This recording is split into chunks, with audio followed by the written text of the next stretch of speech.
Tangka partner na sumang kamote. Yan, ang kape.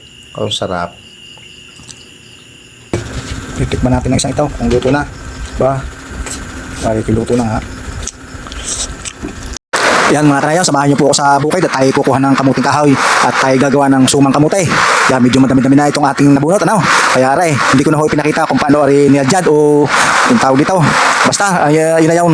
Yan, binalat na ho namin sa dahon, taro himitimpla na eh. Nilagyan ho rin ng asukal, ng bukaw, tsaka basta may sikreto hong pampasarap din eh. Di ari ho, kami nagtulong na ng pagbabalo sa dahon at medyo madami-dami ari ang aking na ir-ir na ray. Din ho ang tawag sa amin sa Batangas ay ir-ir eh. Ewan ko lang ho sa inyo. Yan, pagkatapos ho namin mabalot, ipinatas na dyan sa tulyasay at ari ho, isingalang na. At nang maya-maya ko himatik pa na. Ay nangahaw at pagkatapos ko ng 2 oras ay wari ko hipidin na rin timusan.